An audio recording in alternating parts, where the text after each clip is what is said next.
Hey guys, so we've all been through E3, we've all seen all the videos, we've all seen tons and tons and tons of bits and pieces of this and that. Something I want to touch on, and it regards the future of 9th Gen. I know, another PlayStation 5 video. Hang on. Right? Now, Philly at Xbox, when he was on stage, he said Xbox consoles. He said, our engineers are already working on the next generation of Xbox consoles. He said that plural with an S. So that got me wondering. As we all know, PlayStation has long admitted it's working on the PlayStation 5. Hell, it has the patents from PlayStations 1 to 9. Don't think it's going to use them all, but it has them. So, you have to wonder, right, with Xbox One X being only 9-10 months old, is this a smart move? But then you also have to remember that online is becoming more and more and more a thing, and PlayStation is rumoured to be merging, or rather making easier PlayStation Now without having the ability to download games from the service. Now, considering that PlayStation Plus has gone up in price in pretty much all its territories, and mine last of them all most recently, does make you begin to wonder. Then you also take into consideration that by March 2019 there will be no PS3 and PS Vita games on the PlayStation Plus service. So obviously, with a bit of luck, that'll mean more PlayStation 4 games and probably some PS Vita games. One would like to think 6 bits of software, but let's not get crazy. We're talking about a company. Companies like to make money. That's what happens. So, I think that come E3 next year, that's when we'll get announcements about the next gen consoles, because we all agree that the consoles are probably going to have a 7-year lifespan, which will take us to 2020. Within that if they do it in the latter part of the year, Q4, that then leads as a financial year into 2021. Because you have to remember, financial years and calendar years, there is a disparity. Okay? So with that in mind, I'd like to think that at E3 2019, that is when Xbox Scarlet, or whatever they're actually going to end up calling it, will get its release, as will PlayStation 5. They'll mention them, they'll tell us about them, and I think one of the things they'll tell us about the systems, they won't show us them, but I think they'll tell us about them. Maybe a little bit of video, and I think there'll be 2 SKUs of each machine. 2 Xboxes and 2 PlayStation 5s.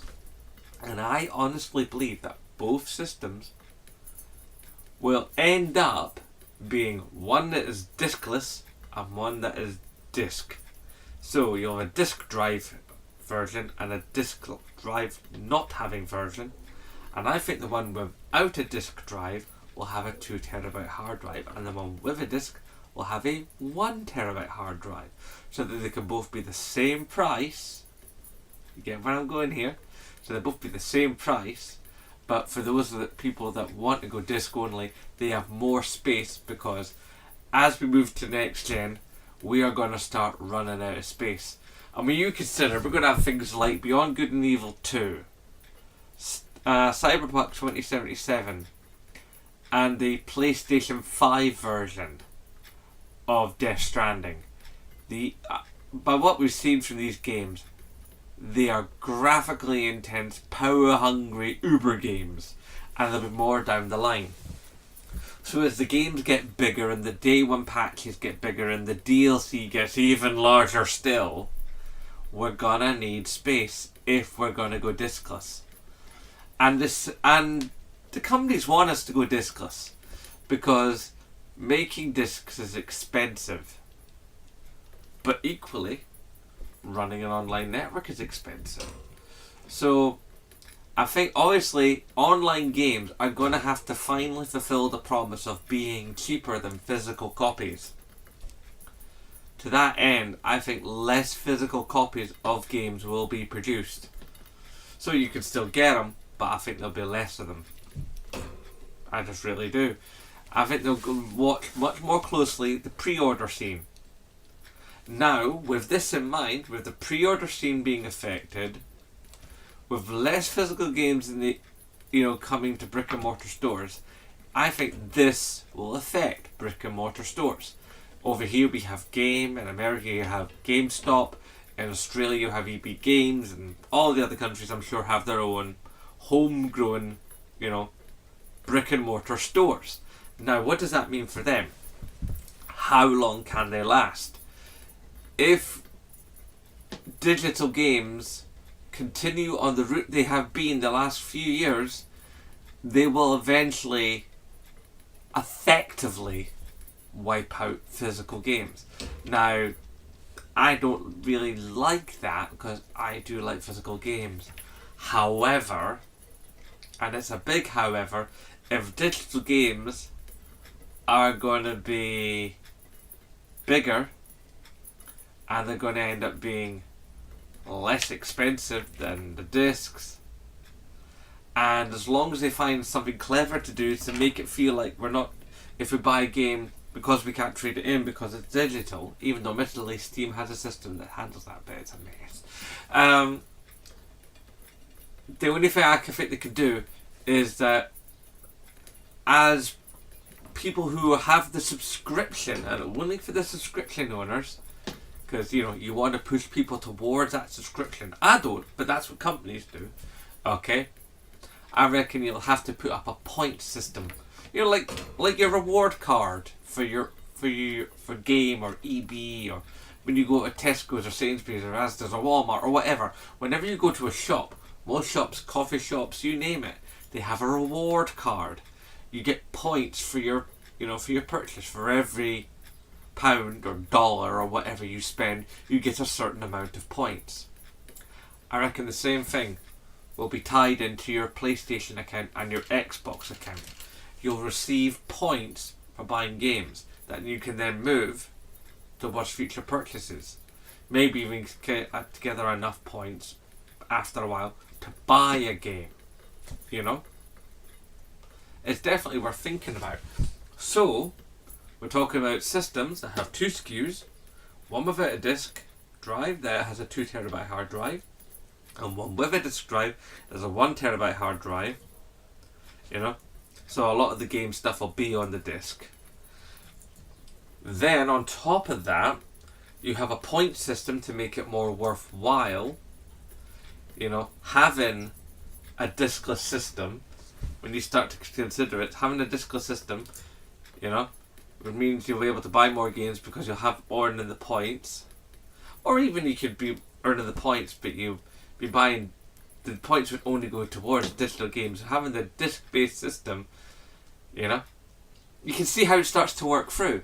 But it does mean what happens to the brick and mortar stores. How long do they have left? Let's say the PlayStations and Xboxes come out 2020. That's what I think will happen. I obviously think that come PSX, PlayStation will go, and here it is, and show you the box, show you the controller, make a whole hoo-ha out of it, and be 2020, and then have all that marketing for 2020 and have the optics of 2020, and this is the future, right? As I've said in previous videos. So that'll be how it happens, in my humble opinion.